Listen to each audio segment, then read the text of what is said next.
Assalamualaikum warahmatullahi wabarakatuh. Innal hamdalillah nahmaduhu wa nasta'inuhu wa nastaghfiruhu wa na'udzu billahi min syururi anfusina wa min sayyiati a'malina amma ba'd.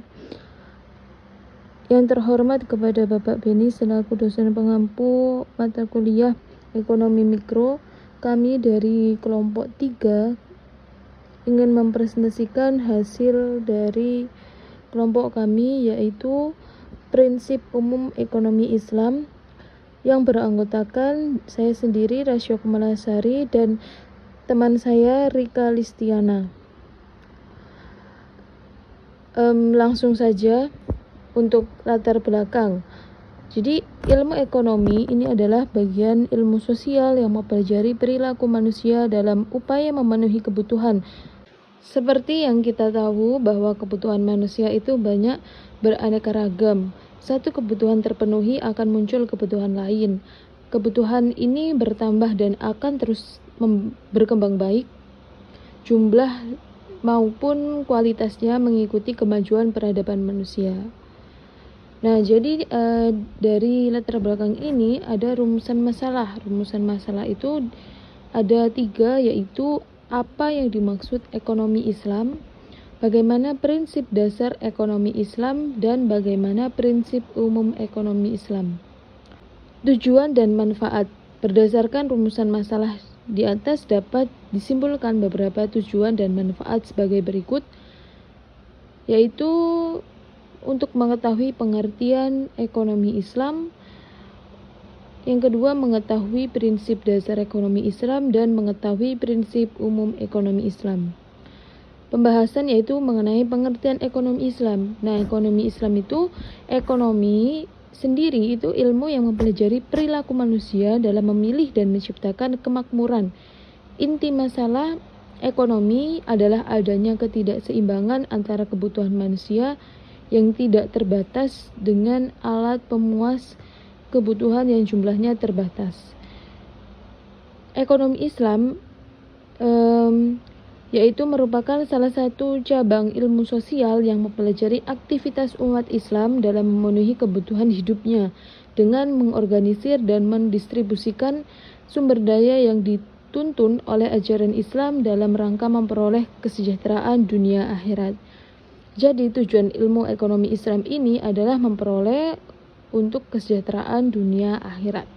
Prinsip dasar ekonomi itu ada 3. Jadi prinsip dasarnya itu dari Al-Quran, yang kedua itu dari hadis, dan ketiga itu dari ijtihad Khulafaur Rasyidin. Jadi dasar-dasar ekonomi mikro itu berpijak kepada 3 prinsip ini tadi. Ada Al-Quran, yaitu banyak sekali ayat-ayat Al-Quran yang menjelaskan tentang bagaimana kita dalam ekonomi Islam, yaitu tidak boleh riba dan harus saling tujuannya itu untuk kesejahteraan dunia akhirat. Begitupun dalam hadis dan ijtihad Khulafaur Rasyidin. Selanjutnya, terdapat 6 prinsip dasar, yaitu 1. Pengendalian harta individu. Harta individu harus dikendalikan agar terus mengalir secara produktif. Prinsip ini merupakan fungsi zakat yang tidak banyak dikemukakan dalam pembahasan atau kajian yang lain. 2. Distribusi pendapatan yang inklusif. Dengan prinsip ini, distribusi kekayaan dan pendapatan dari masyarakat kaya kepada mustahik harus diwujudkan. Distribusi ini bertujuan untuk menjamin daya beli seluruh lapisan masyarakat dalam memenuhi konsumsi kebutuhan dasarnya. Yang ketiga yaitu bertransaksi produktif dan berbagi hasil. Ekonomi syariah menjunjung tinggi keadilan dan menekankan berbagai hasil dari resiko. Pelarangan atas riba akan menjadikan tambahan atas modal yang dipastikan di awal sehingga pemilik modal turut menanggung risiko dari kegiatan usaha. Yang keempat, transaksi keuangan terkait sektor real. Ekonomi syariah mensyaratkan bahwa setiap transaksi keuangan harus berdasarkan transaksi di sektor real. Yang kelima yaitu partisipasi sosial untuk kepentingan publik. sesuai dengan nilai ekonomi Islam, yakni mencapai tujuan sosial diupayakan secara maksimal dengan menafkahkan sebagian hartanya untuk kepentingan bersama.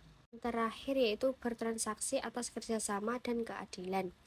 Sejalan dengan nilai-nilai ekonomi Islam yang menjunjung tinggi keadilan, kerjasama, dan keseimbangan, setiap transaksi muamalah, khususnya transaksi perdagangan dan pertukaran dalam perekonomian, harus mematuhi peraturan yang telah ditetapkan dalam syariat. Selanjutnya terdapat 3 prinsip umum, yaitu 1. Kepemilikan multijenis, yang kedua kebebasan bertindak atau berusaha, yang ketiga yaitu keadilan sosial. Kesimpulan, ekonomi adalah ilmu yang mempelajari manusia dalam memilih dan menciptakan kemakmuran. Pengertian ekonomi mikro Islam dapat dirumuskan sebagai cabang ilmu ekonomi Islam yang mempelajari perilaku muslim baik sebagai konsumen maupun produsen dalam mengorganisir konsumsi dan produksi yang dituntun oleh ajaran Islam dalam rangka memperoleh kesejahteraan dunia dan akhirat. Terdapat 6 prinsip dasar, yaitu pengendalian harta individu, distribusi pendapatan yang inklusif, bertransaksi produktif dan berbagi hasil, transaksi keuangan terkait erat sektor real, partisipasi sosial untuk kepentingan publik, bertransaksi atas kerjasama dan keadilan. Secara umum juga, prinsip ekonomi Islam terbagi menjadi 3 bagian. Yang pertama, kepemilikan multijenis, yang kedua, kebebasan bertindak atau berusaha, yang terakhir yaitu keadilan sosial. Sekian presentasi dari kelompok kami, kurang lebihnya mohon maaf. Wassalamualaikum warahmatullahi wabarakatuh.